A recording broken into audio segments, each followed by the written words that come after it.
Assalamualaikum warahmatullahi wabarakatuh. Alhamdulillah, saudara-saudaraku yang dirahmatin oleh Allah, kita bisa berjumpa lagi di pesantren Hijrah Al-Hanif TV. Kita melihat ada orang-orang yang mereka membakar Al-Quran. Tindakan membakar Al-Quran ini bisa jadi merupakan ekspresi dari mereka atau kebencian mereka terhadap Al-Quran.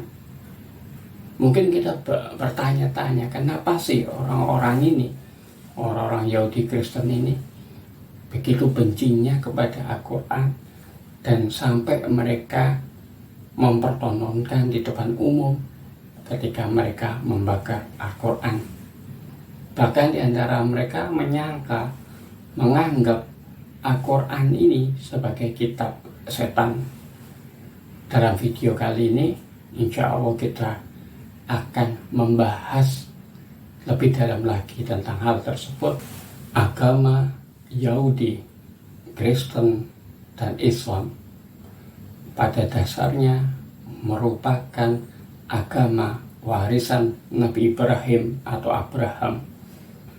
Musa dan Yesus Kristus berasal dari anak Nabi Ibrahim yang bernama Ishak.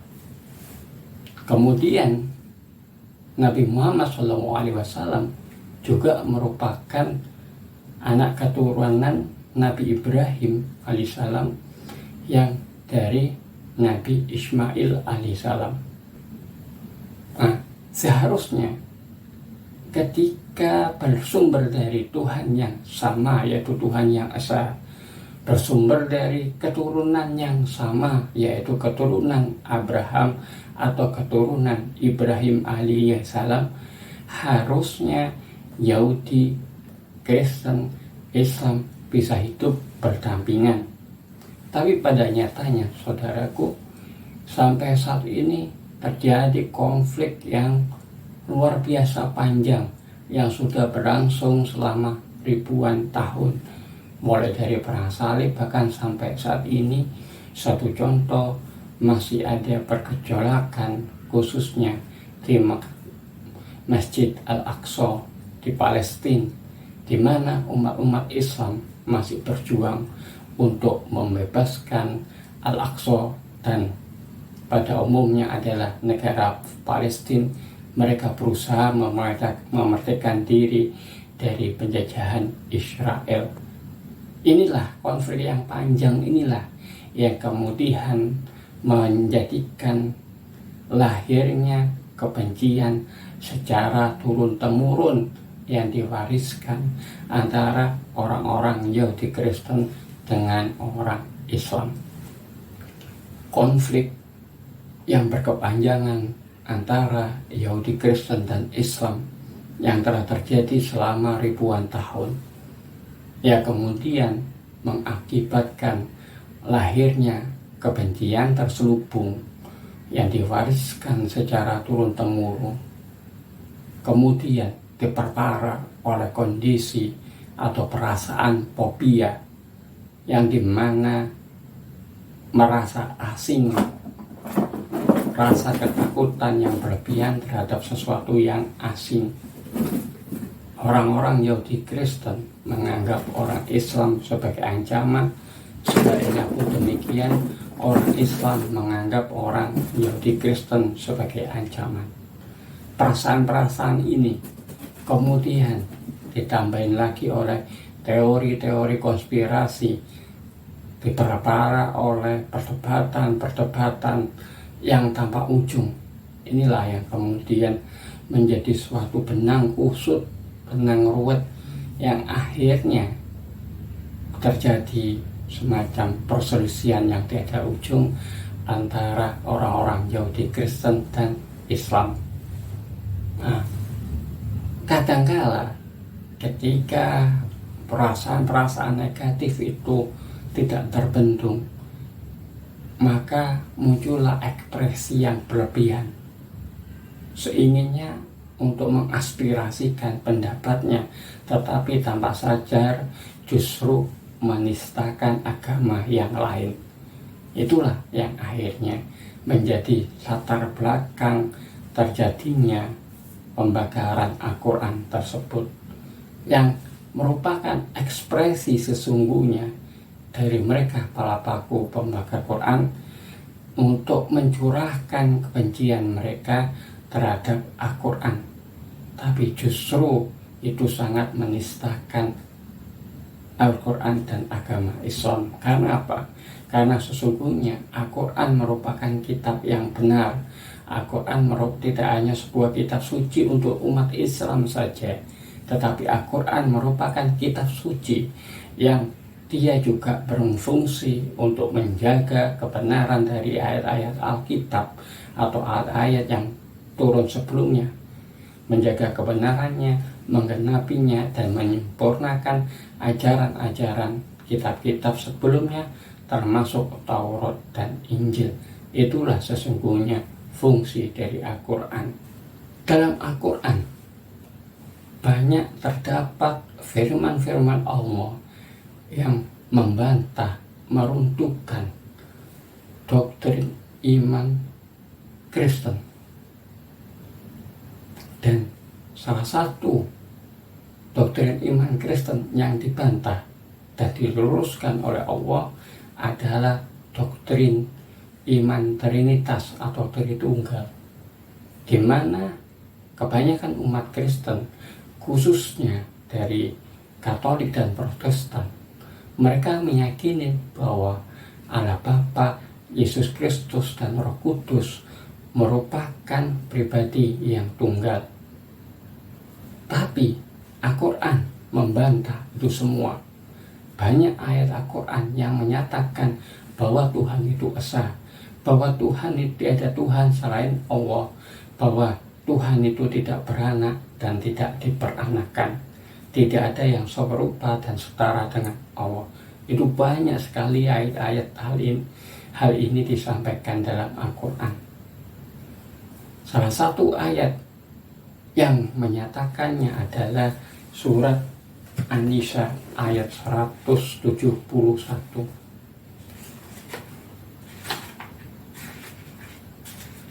yang terjemahannya adalah, wahai ahli kitab, janganlah kamu melampaui batas dalam agamamu, dan janganlah kamu mengatakan terhadap Allah kecuali yang benar. Sungguh Al-Masih Isa putra Maryam itu adalah utusan Allah dan yang diciptakan dengan kalimatnya, yang disampaikannya kepada Maryam dan dengan tiupan ruh darinya.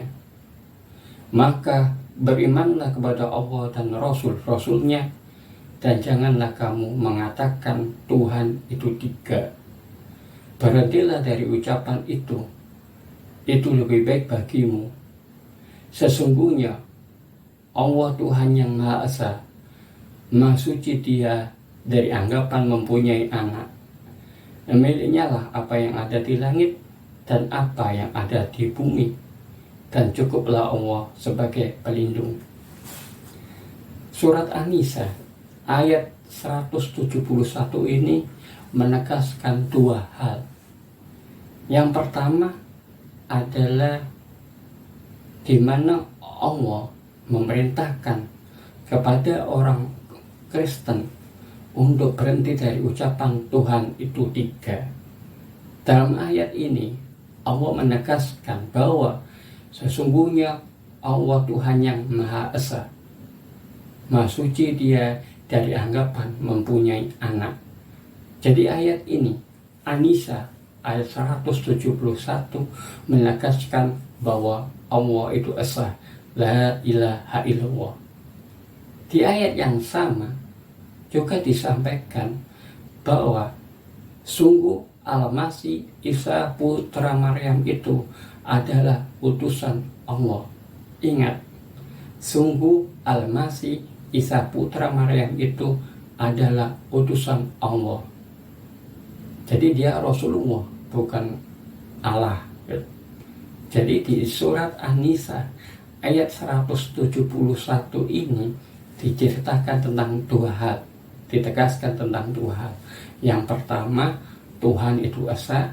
Yang kedua, Isa itu utusan Allah, Rasulullah. Uniknya saudaraku, ayat ini justru ada apa yang disampaikan dalam surat An-Nisa ayat 171 ini justru juga disampaikan dalam Alkitab. Ini Alkitab, salah satu Alkitabnya, ayat Alkitab yang sering sekali saya sampaikan, saya baca berulang-ulang, yaitu Injil Yohanes pasal 17 ayat 3. Injil Yohanes pasal 17 ayat 3. Yesus bersabda, inilah hidup yang kekal itu, yaitu bahwa mereka mengenal Engkau satu-satunya Allah yang benar, dan mengenal Yesus Kristus yang telah Engkau utus. Inilah hidup yang kekal itu, yaitu bahwa mereka mengenal Engkau satu-satunya Allah yang benar, dan mengenal Yesus Kristus yang telah Engkau utus. Jadi intinya Injil Yohanes pasal 17 ayat 3 ini juga menyampaikan dua hal. Yang pertama adalah Engkau, Allah di sini Allah Bapa, satu-satunya Allah yang benar. Ingat, satu-satunya Allah yang benar berartinya Tuhan itu ada berapa? Ada satu atau tiga? Tentunya satu, satu-satunya Allah yang benar. Jadi Tuhan itu satu. La ilaha illallah, tiada Tuhan selain Allah. Kemudian disampaikan pula mereka mengenal Yesus Kristus yang telah Engkau utus. Mereka mengenal Yesus Kristus yang telah Engkau utus. Yesus adalah utusan Allah. Yesus adalah utusan Allah Bapa itu sendiri.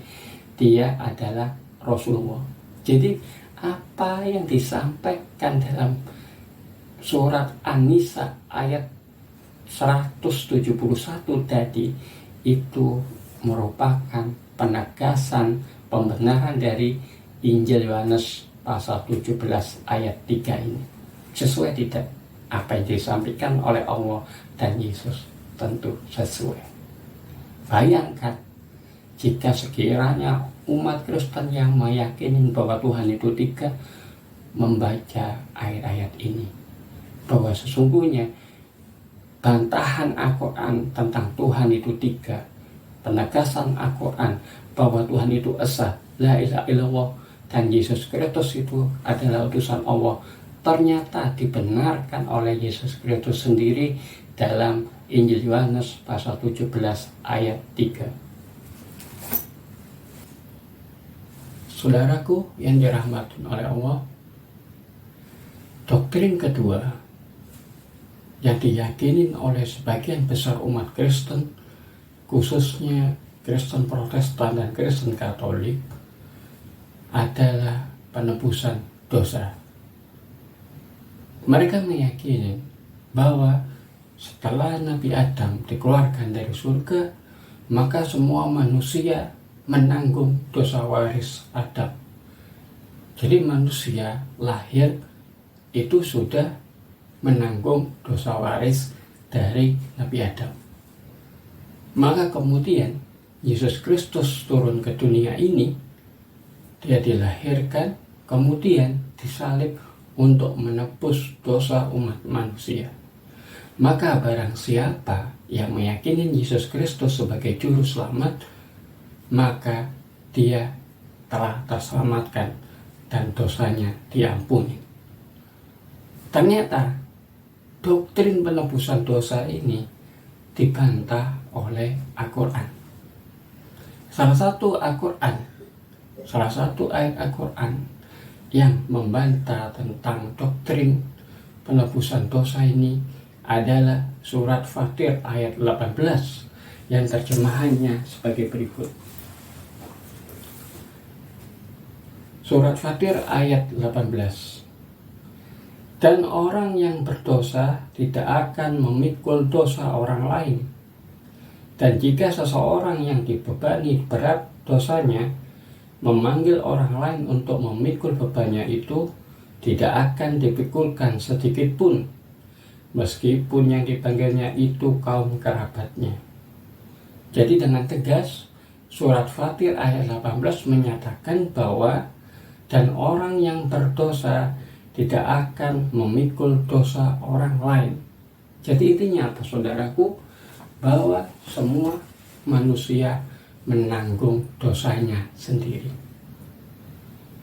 Ternyata dalam Alkitab, khususnya Alkitab Perjanjian Baru, juga ada ayat-ayat yang menegaskan bahwa sesungguhnya penebusan dosa atau penyaliban Yesus untuk menebus dosa manusia itu tidak ada.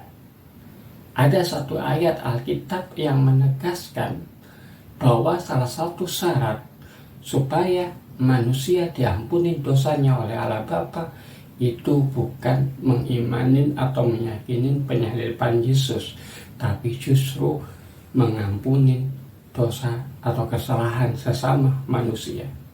Ayat apakah itu? Dalam Injil Matius pasal 6 ayat 14 dan 15 ditegaskan, karena jikalau kamu mengampuni kesalahan orang, Bapamu yang di surga akan mengampuni kamu juga. Tetapi jikalau kamu tidak mengampuni orang, Bapamu juga tidak akan mengampuni kesalahanmu. Saya ulangin lagi, Matius pasal 6 ayat 14 dan 15. Karena jikalau kamu mengampuni kesalahan orang, Bapamu yang di surga akan mengampuni kamu juga. Tetapi jikalau kamu tidak mengampuni orang, Bapamu juga tidak akan mengampuni kesalahanmu. Jadi di sini tegas saudaraku bahwa jika kita ingin mendapatkan ampunan dari Allah Bapa, maka kita harus mengampuni kesalahan saudara kita sesama manusia. Jika kita tidak mengampuni kesalahan mereka, maka Allah Bapa tidak mengampuni kesalahan kita. Jadi dengan hanya meyakini Yesus Kristus sebagai juru selamat, meyakini doktrin penyaliban Yesus, meyakini doktrin bahwa Yesus sebagai penembus dosa, itu tidak secara otomatis akan menghapuskan semua dosa-dosa kita. Karena apa? Karena itu tadi, salah satunya jika kita ingin mengampuni saudara, mendapatkan ampunan dari Allah Bapa, maka kita harus mengampuni dosa-dosa atau kesalahan saudara kita sesama manusia. Saudaraku yang dirahmatin oleh Allah, sebenarnya di sini saya udah bikin catatan untuk video ini, di mana saya ungkapkan mana doktrin iman Kristen yang kemudian dibantah oleh Al-Quran. Kemudian ternyata bantahan-bantahan dari Al-Quran itu justru dibenarkan oleh ayat Alkitab. Tapi karena keterbatasan waktu, di mana setiap video saya upayakan tidak lebih dari 30 menit, maka pada kesempatan berikutnya saya akan mengupas kembali tentang kajian ini, semacam ini. Tapi yang ingin saya tekankan di sini saudaraku, jadi jika sekiranya umat Kristen ini sungguh-sungguh mempelajari Al-Quran dengan keterbukaan, dengan prasangka baik, dengan keinginan untuk mencari kebenaran, hakikat kebenaran yang sebenarnya, maka bisa jadi mereka akan menyadari bahwa sesungguhnya banyak ayat-ayat Al-Quran yang justru mengingatkan mereka kepada ajaran Yesus Kristus yang sebenarnya, seperti yang saya alamin dulu selama 11 tahun, mulai tahun 1998 sampai 2008.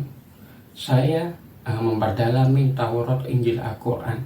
Yang awalnya saya ingin menemukan ketidakbenaran Al-Quran, justru saya masuk Islam kembali. Nah, di sini salah satu penyebab saya masuk Islam lagi adalah sebuah keyakinan.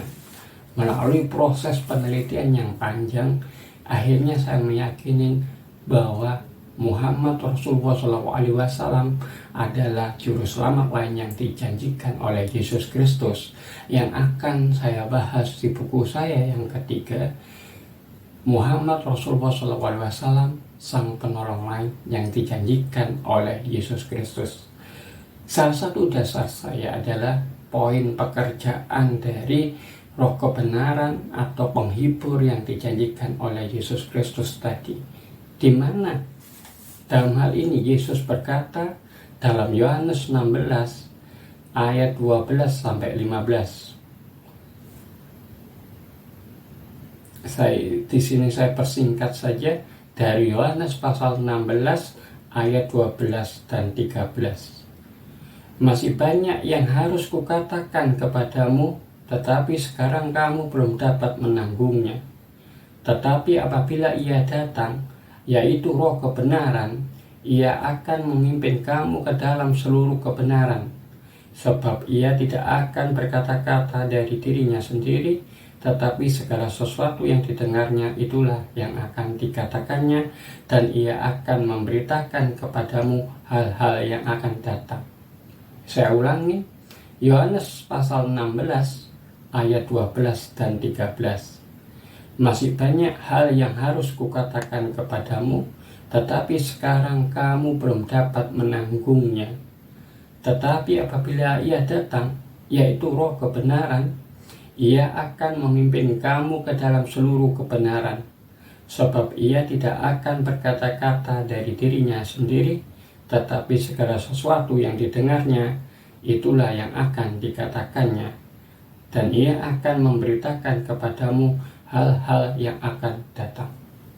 Jadi berdasarkan ayat ini dan ayat-ayat yang lain dalam Injil Yohanes dan Alkitab yang lainnya, akhirnya saya meyakini bahwa penghibur, penolong lain, atau juru selamat lain yang dijanjikan oleh Yesus atau roh kebenaran ini tidak lain adalah Nabi Muhammad. Itu yang akan saya kupas di buku saya. Jadi intinya, salah satu alasan kenapa umat Kristen, Yahudi Kristen sangat membenci dan akhirnya kebencian itu diwujudkan dengan perbuatan membakar Al-Quran adalah sebuah kekhawatiran, ketakutan mereka jika akhirnya terbongkar, terkuak kesalahan ajaran-ajaran iman mereka yang diungkapkan oleh Al-Quran. Sehingga akhirnya mereka kehilangan jemaat mereka, karena jemaat itu akhirnya memeluk Islam. Maka mereka akan berupaya, para misionaris, para pendeta, dan para pemuka agama mereka akan berupaya terus-menerus membangun pandangan negatif terhadap Al-Quran dan mewariskan kebencian terhadap Al-Quran tadi, supaya jemaat mereka menjadi jauh dari Al-Quran dan tidak mempelajari Al-Quran. Supaya apa? Supaya akhirnya mereka tetap percaya kepada Alkitab, padahal di dalam Alkitab ini banyak kepalsuannya. Namun ingat, sebagian dari isi Alkitab ini ternyata ada yang sesuai dengan Al-Quran. Sesungguhnya apa yang diajarkan oleh Al-Quran itu sangat mengancam keutuhan dari doktrin iman agama Kristen itu sendiri. Banyak ayat-ayat Quran yang justru menolak, membantah, dan membuktikan ketidakbenaran ajaran-ajaran doktrin iman dalam Kristen. Ini yang sangat menggelisahkan, mengkhawatirkan dari para pemuka agama Kristen, para peneliti-peneliti Al-Quran yang berasal dari agama Kristen. Karena mereka khawatir kalau sekiranya orang-orang Kristen mempelajari Al-Quran dan kemudian mereka menemukan kesalahan-kesalahan Alkitab yang diungkapkan oleh Al-Quran, maka kemudian mereka tidak lagi mempercayai, tidak lagi mengimanin Alkitab dan doktrin iman Kristen tadi. Akhirnya mereka masuk Islam. Maka dari itu ada upaya-upaya dari orang-orang Kristen, para pemuka agama mereka, untuk menjelek-jelekkan, untuk membangun semacam frame, semacam pandangan negatif terhadap Islam dan khususnya terhadap Nabi Muhammad Shallallahu Alaihi Wasallam. Satu contoh, di buku saya yang saat ini sedang editing akhir, buku yang berjudul Rasulullah Muhammad SAW, sang penolong lain yang dijanjikan oleh Yesus Kristus. Saya mengungkapkan di buku kebenaran yang diungkapkan. Anisoros, penulis buku tersebut, dia merupakan seorang Arab Kristen dari Palestina. Dia mengatakan bahwa Nabi Muhammad ini hanyalah seorang penyuka wanita. Nabi Muhammad ini menyebarkan agama Islam dengan pedang, yang kemudian ketika menang perang, maka harta rampasannya itu dirampok oleh Nabi Muhammad dan pasukannya, dan kemudian dia minta jatah 5% dan sebagainya. Jadi memang buku ini saya khususkan untuk membahas tentang fitnah keji terhadap Nabi Muhammad yang dilakukan oleh umat-umat Yahudi, khususnya Kristen. Kemudian saya tujukan, saya bahas bahwa sesungguhnya Nabi Muhammad adalah juru selamat atau penolong lain yang dijanjikan oleh Yesus Kristus. Saya pun sebelumnya sangat membenci Islam. Saya lahir dari keluarga Islam. Saya lahir 25 April 1983. Tapi pada tahun 98 saya memutuskan murtad dari Islam. Kemudian tahun 2002, saat itu puncaknya kebencian saya terhadap Islam dan Al-Quran, khususnya kepada Nabi Muhammad SAW. Sehingga pada tahun 2002 itu saya membakar Al-Quran. Jadi karena saya kan sebelumnya sekolah di Madrasah Sanawiyah, sehingga saat itu saya punya Al-Quran terjemahan, kemudian ada kitab Bukhari Muslim, ada seperangkat alat sholat dan sebagainya. Itu saya bakar semua. Setelah saya bakar tahun 2002 itu, saya sakit seperti orang gila selama 40 hari 40 malam. Kemudian di situ saya mengkaji terus, saya memperdalami Al-Quran. Barulah saya menemukan bahwa ternyata antara Taurat, Injil, dan Al-Quran ini ada semacam fungsi, semacam hubungan keterkaitan, satu membenarkan yang lain, satu ayat menggenapi ayat yang lain. Tapi tahun 2005 ketika saya yakin Islam agama yang benar, saya masih belum masuk Islam karena saya belum mengimani Nabi Muhammad SAW sebagai Rasulullah. Tapi justru alhamdulillah merupakan kehendak Allah, merupakan hidayah yang diberikan kepada Allah kepada saya. Pada November 2008 saya memutuskan masuk Islam, alhamdulillah. Nanti insya Allah pada video berikutnya saya akan menyampaikan, ingin berbagi pengalaman kenapa dulu saya sangat membenci Nabi Muhammad, kenapa saya sampai membakar Quran, tapi ujung-ujungnya saya justru memeluk Islam lagi. Dan kami harapkan dukungan saudaraku untuk pengembangan channel Pesantren Hijrah Al-Hanif TV ini. Mohon bantu kami untuk subscribe, untuk komen, sama untuk share video-video ini jika dianggap bermanfaat untuk membentengi akidah umat. Dan jika ada kebenaran, itu semua merupakan dari Allah, sedangkan jika ada kesalahan, itu merupakan kekhilafan saya. Mohon maaf lahir dan batin. Assalamualaikum warahmatullahi wabarakatuh.